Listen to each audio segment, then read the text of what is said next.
Hari Om. We'll begin with prayer. Om.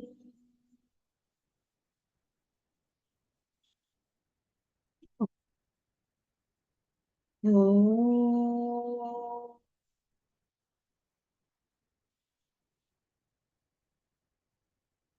Om.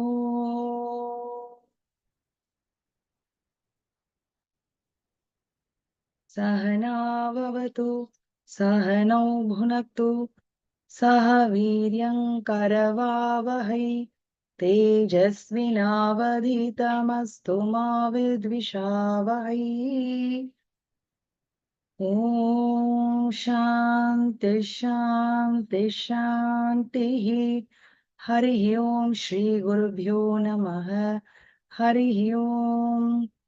Samasta Jana Kalyane Niratam Karunamayam Namami Chinmayam Devam Sadgurum Brahma Vidvaram Sadgurum Brahma Vidvaram. Om Shri Chinmaya Sadgurave Namaha.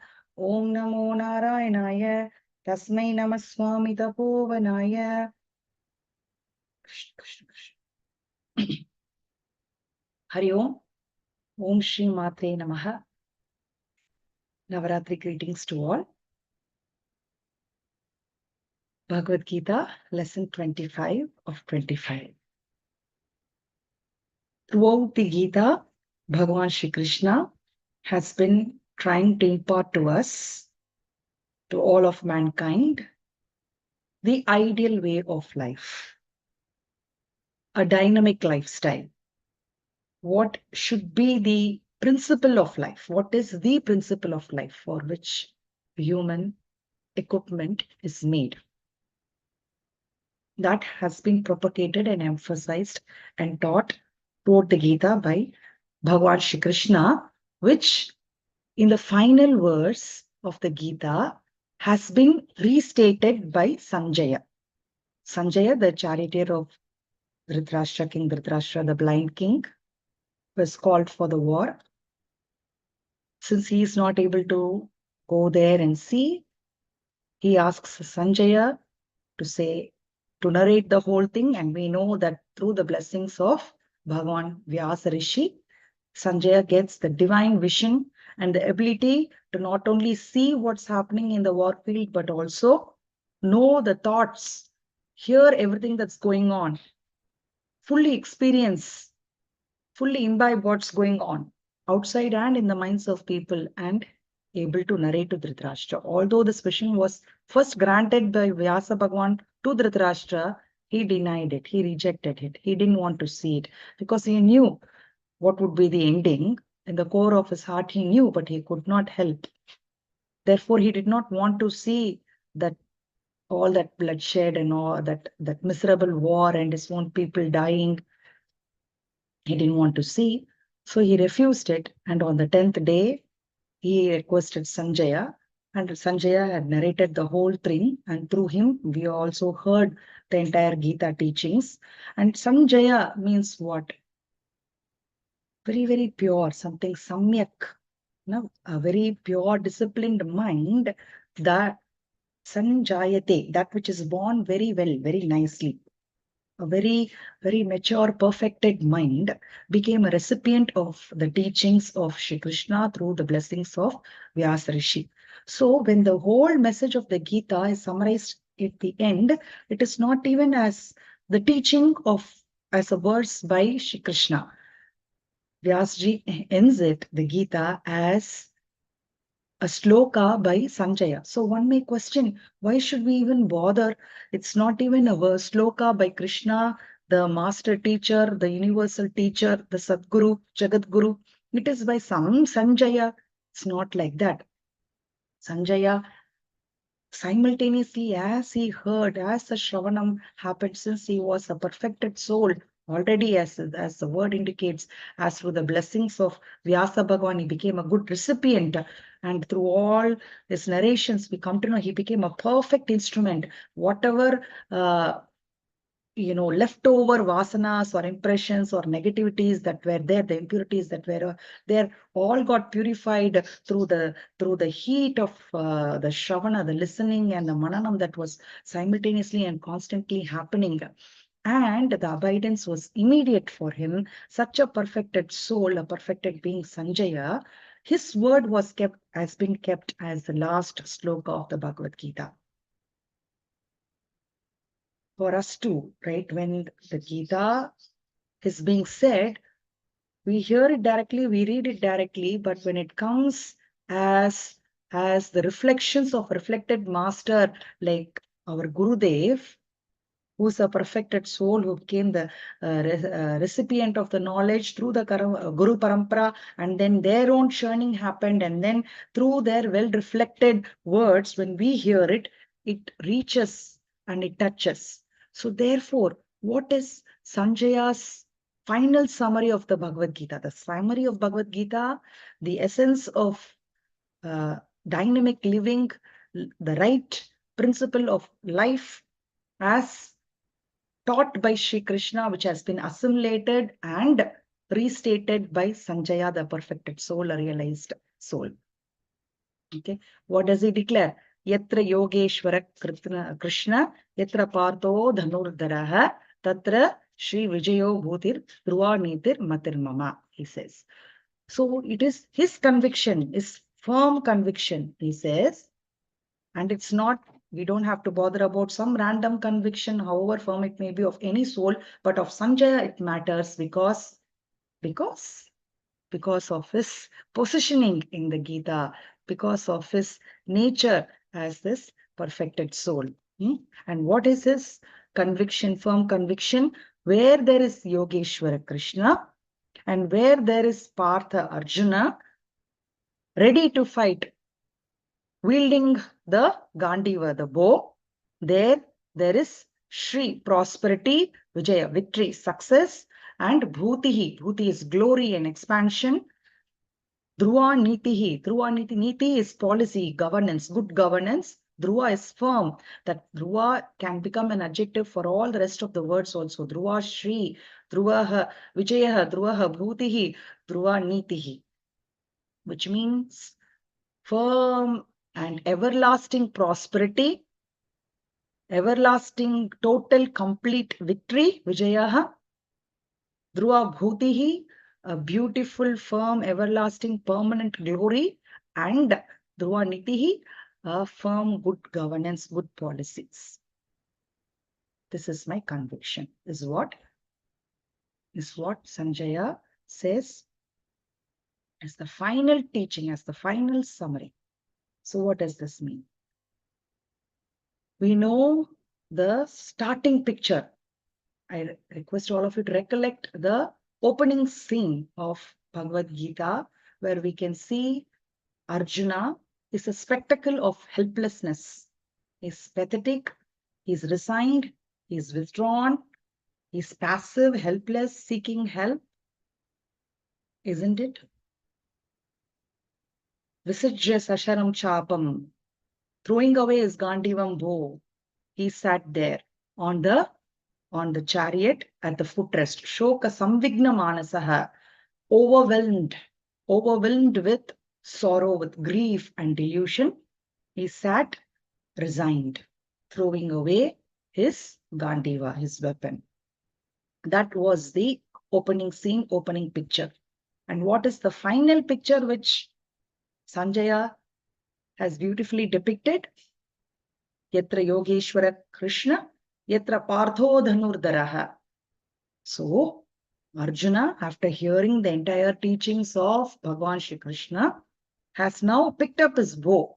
The wielder of bow, Partha, is there. Partha Prithu, Kunti is also called Prithu. So, Prithu's putra is Partha. Also, it means Pam Parameshwaram Arthayati. That is, one who Arthayati seeks, earns for the Parameshwaraha, Param, the supreme truth, the supreme Lord, divinity. One who is constantly seeking the divinity within.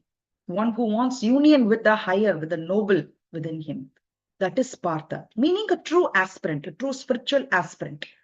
That is Partha. And Arjuna, the name very Arjuna also means what? Arjavam, straightforwardness, purity of intentions. So pure soul, we know that purity of mind is the principle along with clarity of knowledge. Those two are the final what makes a person eligible recipient of the supreme knowledge. All the other sadhanas, bhakti yoga, karma yoga, raja yoga, everything is meant for this final two preparations, the final two eligibility criteria, the sadhanas, that is purity of mind and clarity of knowledge. So that is indicated through the two names of Arjuna. Arjuna means purity, straightforwardness, and Partha is having such clarity that his vision is in total unison with the divine Lord, with the divinity. And he's one who is seeking the Lord, the higher in him always, and always in union with the higher in him. So Yatra Partho, such a Partha is Dhanurdaraha, ready. And who is Partha here? What is the picture of Partha here? In Arjuna's own words, in the same final chapter, a few slokas before Sanjay speaks, he quotes Arjuna, saying his state of mind. What does Arjuna say? Nashto mohaha, smritir labdha. Tatprasadat Achyuta Sidosmi Gata Sandehaha. He states in 4 phrases his state of mind, his state of being at that time after listening to the entire teachings of Krishna. What is it? Nashto mohaha. Earlier he was Shoka Samvigna Manasaha Dharma Sammuda Chetaha. He began as a being completely deluded, confounded about his own identity, what he should do, what he should not do, what is his kartavya karma, what is his dharma, what is adharma, what is right, wrong, his own identity. He was not clear. He was so confused, deluded. As a result, he was resigned from action. He was passive and also completely overwhelmed and immersed in grief. Shoka Samvigna Manasaha, Moha Sammuda Chetaha. That was the starting scene, right? At the end, his own words depicts what Nashto Moha, that confusion, that delusion, which was clouding me about not only what is right and wrong, what I should do and not do, what is my duty and what is not my duty, what is other people's duty, my ashrama duty and other ashrama duty. All that clarity has now come. And also not only that secular clarity on what I should do, what is right and wrong, about the ethical on the platform of ethical, moral confusions and delusions, about my duty, right, wrong, dharma and all, etc. But also the supreme delusion and confusion about my identity, about my identity, about my ultimate absolute identity, that also has gone. I had taken myself to be this finite individual, very limited being, dependent on all these articles, beings, and circumstances, A, B, C, these objects, these situations, and all these people around me, everything to be in perfect condition for me to be in perfect well-being and to derive happiness and joy out of it. I thought my happiness was dependent on all these things, and it always comes in glimpses and fits and spurs. That's what I thought as a helpless dependent of all these other factors, as a limited, confined individual, finite being, going up and down, going up and down, now clear, now confused, now happy, now grieving. That's what I thought is the way of life. That's what I thought is the history of all humanity. That is Jivatma, that is me, that was my identity. But now, after listening, I know my real identity. I'm not dependent on all these finite things. Nothing can restrict me. I'm pure, Purna, Paramatma, Sachidananda Swarupa. That's my true nature. That Paramatma is residing right in my heart. Ishvara Sarva Bhutanam, Hriddeshe Arjuna Tishtati, what you had said. In all beings everywhere, he alone is Brahmayan Sarva Bhutani Yantra Rudhani Maya. What you had said, Bhagavan Shri Krishna, Those who are under the sway of Maya, those who are thinking, deluded about their identity and taking themselves to be the limited individual, they are under the sway of the Maya, ever bound, ever striving in action, trying to gain this and that, propelled by their ego and egocentric desires, and get bound and entangled further and further in Maya. But one who understands that you are the core, the essence of every being, not only mine, but in everything around me, everywhere, in every being. All actions, karma belong to you. Your will alone, strives, persists. Thy will shall be done. So when I know that supreme truth, what happens? All our efforts are in line. Activity is in line with Almighty. That's what happened with Arjuna. All his activities became in line with Almighty. So that knowledge which you have given is now so clear, so spashta. So there is no enmity, there is no hatred against any Kaurava or anybody. But I will not go and kill them as a murderer out of revenge, but I will still do my duty as a warrior and do what is to be done to establish dharma. That I am clear. All these actions are already been done, or have already been done by you, have been ordained by you, by your mere thought and will have already been done. You have said, everything has been done. Nimitta matram bhava. Everything you have said. So knowing this truth, not hating anybody, not propelled by anger, hatred, or revenge, but out of the obligation towards duty, towards dharma, towards your teachings, I shall go and do my duty. Come what may. Irrespective of the result, of the physical result that may happen, without such a concern and expectation and attachment or insistence, I shall perform. See, again and again, when we hear, no, Ishvara Sarvabhutanam Hrideshe Arjuna Tishtati, he's everywhere, see his grace, see his grace, see his grace. Then sometimes for us, it is like, in the bad things, how do we see? We develop this hatred only, right? When we see people like, and how do we appreciate Lord? How do we appreciate His divine grace?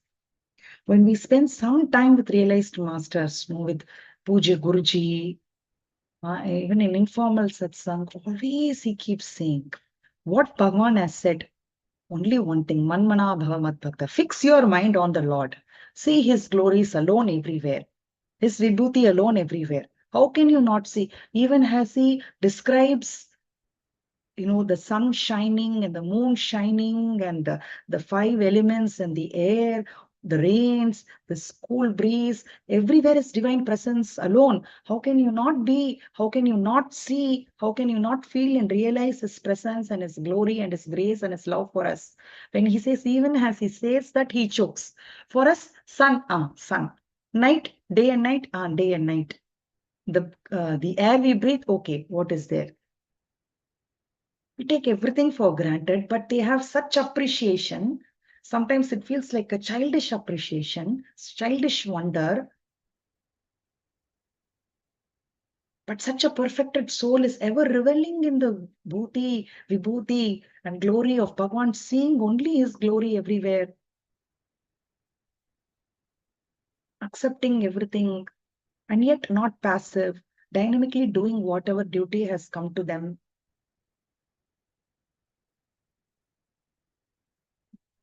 So when we are with them, we know also, we get a glimpse also of how to appreciate and how to remind ourselves constantly with effort.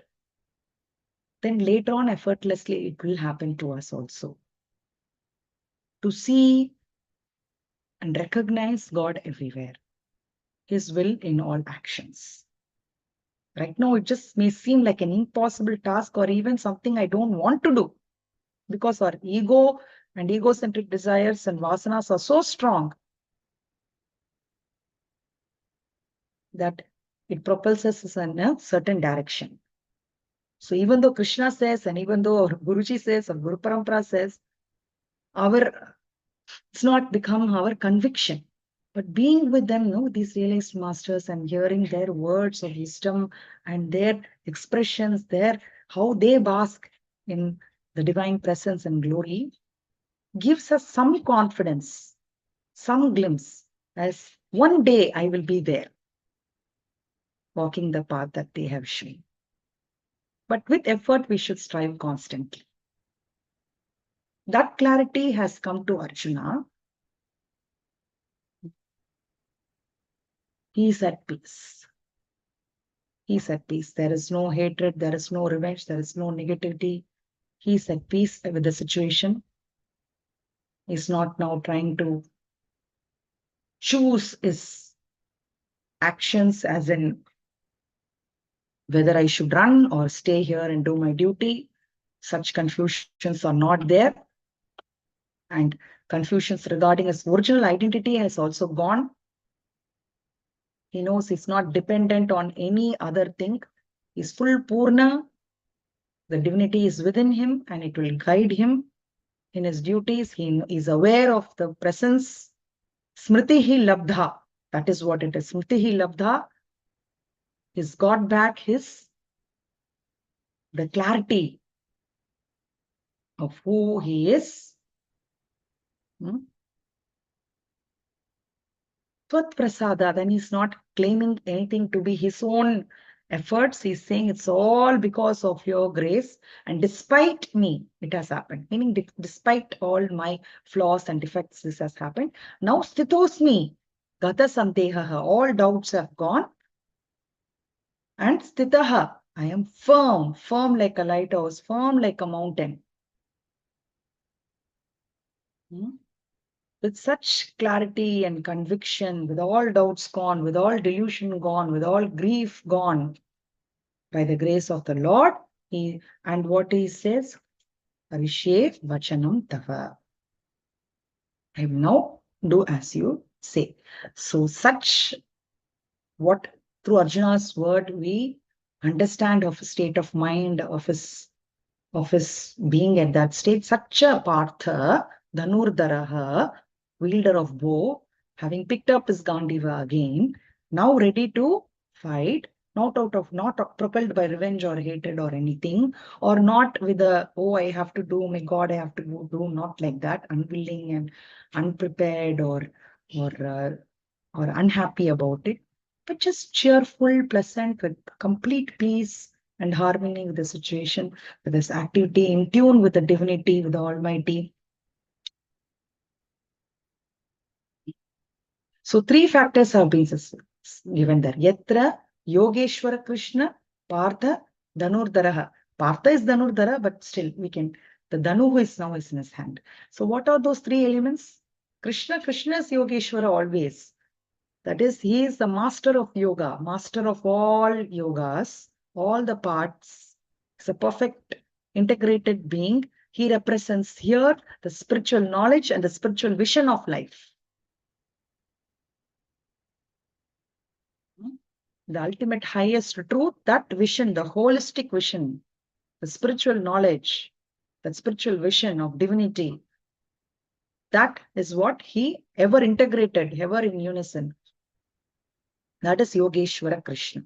So where there is that spiritual knowledge and integrity and vision, spiritual divine vision, holistic vision is there, sattvic vision, dhriti, buddhi is there, and parthaha, Arjunaha,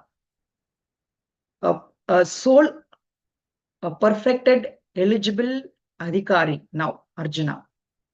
Because he's Arjuna, there is purity. Because Partha, there is clarity in what he is seeking. Such purity is there, a perfected spiritual aspirant, and the spiritual vision, that knowledge. Only those two, not enough.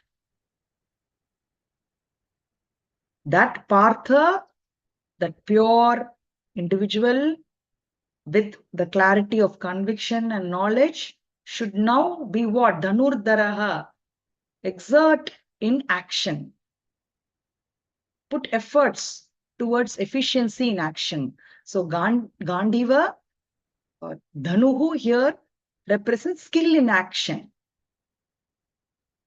And such a pure, mature, perfected mind becomes recipient of that knowledge and becomes so clear. The knowledge also becomes so spashta. Such an individual, such a spiritual aspirant, having gained that state, should not now become passive. What he should do, he should, with skill in action, should lead a dynamic way of life. That is what is said here. So knowledge, purity, that is attitude. Arjuna means attitude. The attitude of purity, integrity, clarity. And Gandiva is action, skillful action, efforts, efficiency with spiritual, holistic vision, Krishna. Right vision, right attitude, right action. This brings about transformation in ourselves and outside. What will be the natural outcome, result now? Tatra, there itself, then and there itself, where these three things have come in line, where activity is in line with Almighty, where all the human efforts, Partha Dhanurdharaha, his human efforts, human endeavors, are in tune with the will of the divine Yogeshwara Krishna. When the two are there together, what will be a natural consequence, result, then and there, tatra, dhruva shrihi, dhruvaha shrihi, dhruvaha vijayaha, dhruvaha bhutihi, dhruva nitihi. Shri, prosperity. So, our Sanatana Dharma, Hindu scriptures, are not asking everyone to take up sannyasa, recline and seek alms, wander into the woods, give up everything, renounce. Some people may think of it that way and be afraid of spirituality or reading the scriptures or Bhagavad Gita. Oh my God, now I'm so young. I cannot read Bhagavad Gita now. Right? I cannot become spiritual now. Because why? If I become spiritual, then I'll have to give up everything, renounce family, possession, skills, and just become a monk, beggar of alms. That's not what our scriptures or Sanatana Dharma prescribe. This is what our Sanatana Dharma prescribes. Dynamic living. Have Shri, have prosperity. Live a prosperous life. Thriving and flourishing, robust living. But what? Based on those three things. Right knowledge, vision, right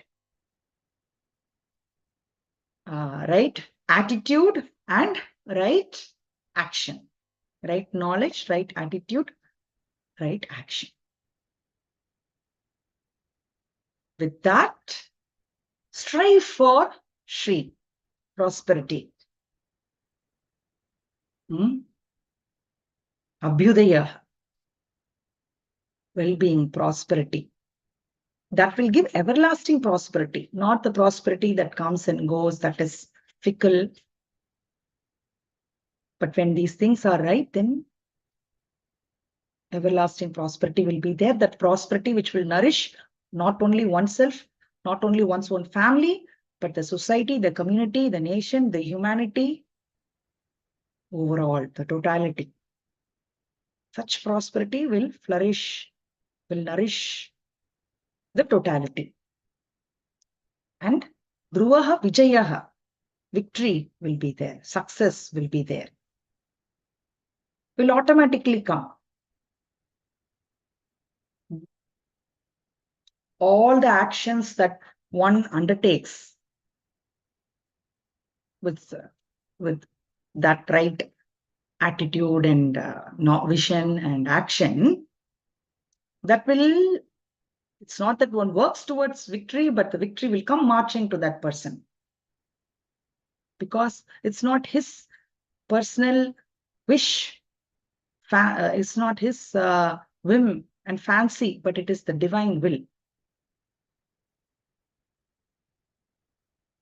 And bhuti means glory, vibhuti, and also it means expansion. Expansion is life. Growth is life. Evolution is life. Transformation is life. Life cannot be stagnant. When it is stagnant or when it is contracting, then it is that shrinking, then it is death, isn't it?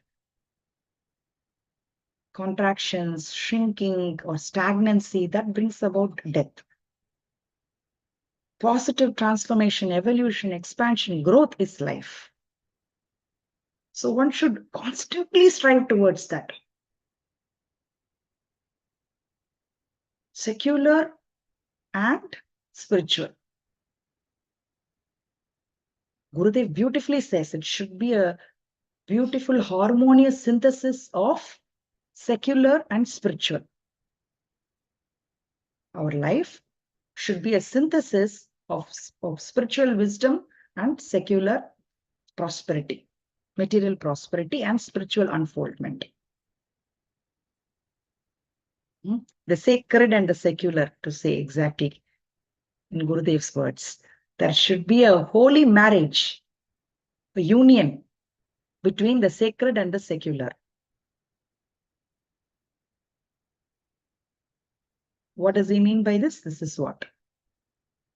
With that purity and clarity, one should not recline or resign, but one should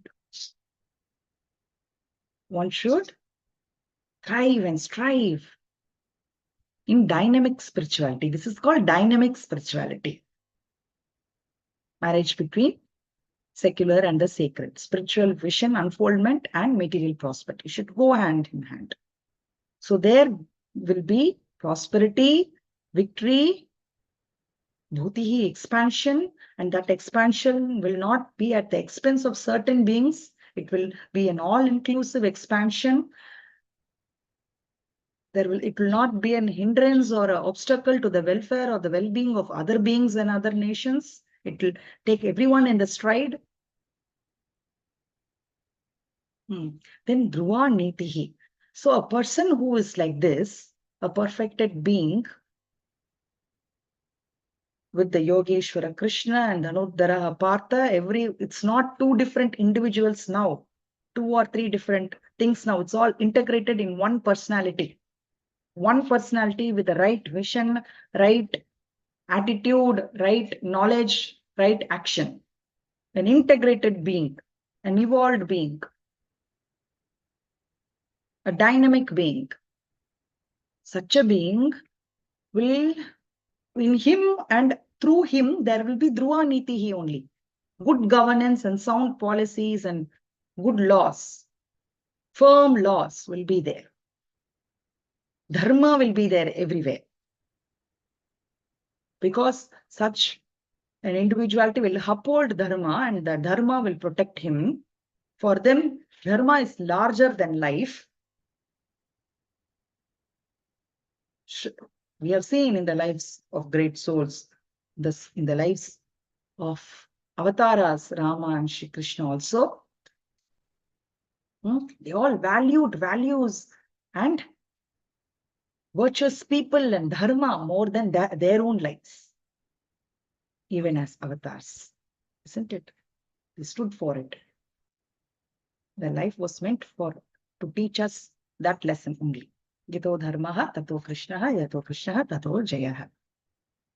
So they hold that. Since they uphold it, there will be sound policies and firm laws and good governance and dharmic existence within them in their personal life and in their actions wherever they are in that kingdom, under them, under their rulership. This will be there. This is my This is my firm conviction, says Sanjaya.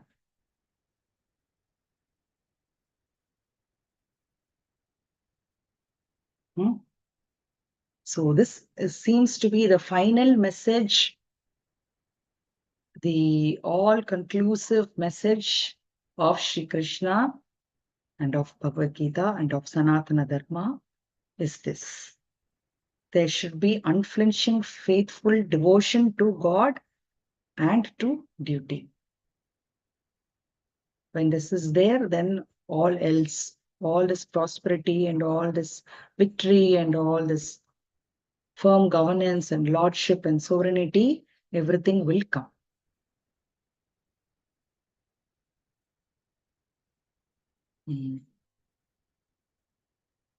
Another beautiful way of interpreting which Guruji has said, I want to share that also. So Yogeshwara Krishna here represents what? In divine grace, divine grace. And Partho Dhanurdaraha represents what? Human efforts, human efforts. The human efforts, the duties are so skillfully, efficiently, and faithfully discharged. At the same time, there is so much unswerving devotion to God. When these two things are there, devotion to God, that is submission to His will, acceptance of His will, acting through all beings and situations that comes here and through Him also. When such efforts are there, human efforts and endeavors are there, the grace will automatically come. And with the grace and efforts, there will be prosperity, success, glory, and Dhruvanitihi, dharma established. That also is a beautiful interpretation, very subtle variations of this beautiful message of the universal message of Gita.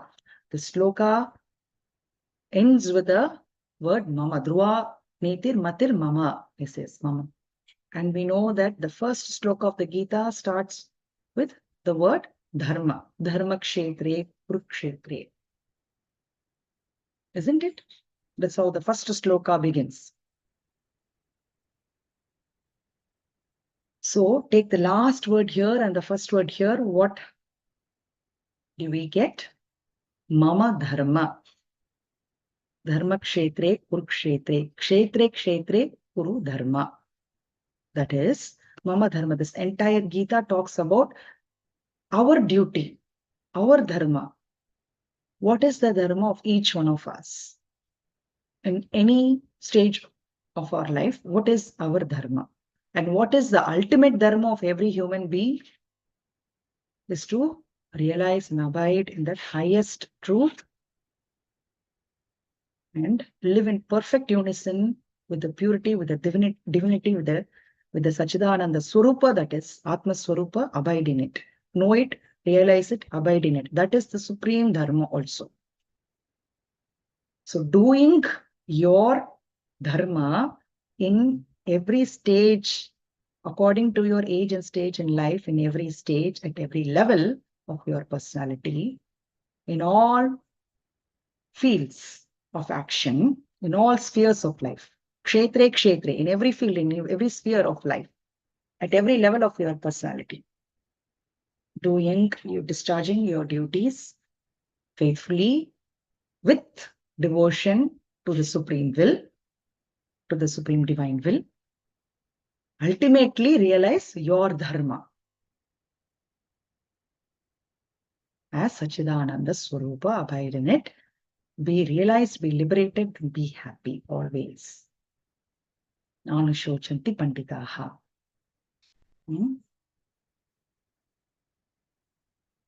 Mokshishyami mashucha. That's this. Shri Krishna's promise to us also, when we lead this life, He will liberate us. He takes that responsibility. Do not worry. He has said, this is His supreme message. In this divine occasion of Navratri, we are very blessed by our Guru Parampara, by Bhagavan Shri Krishna and Shri Gita Mata, Bhagavad Gita Mata, that we are able to receive this knowledge. May we strive under their grace and blessings constantly with sattvic persistence. Let's strive and we shall achieve all this prosperity, dynamic living, glory, victory, and our dharma, realization of our dharma. Invoking the grace of Divine Mother, of Mother Gita, Bhagwan Shri Krishna, and Puja Gurudev and entire Guru Parampara, and offering all these efforts of the both of us, of all of you and of me, to reflect on these beautiful lessons, the pearls of wisdom, 25 pearls of wisdom from this holy book, this universal book of guidance, universal manual for scripture, Bhagavad Gita. All our efforts, all our endeavors, we offer with most humble prostrations. We offer all our efforts to read, to reread, to listen, to reflect, and to speak on this at the holy feet of the divinity. In seeking and invoking their blessings, we conclude. May the Lord and Guru be pleased with our efforts and bless us always. Om Purnamada Purnamidam Purnat Purnamudachyate Purnasya Purnamadaya Purnameva Vashishyate. Om Shanti Shanti Shanti. Hari Om Shri Gurubhyo Namaha. Hari Om.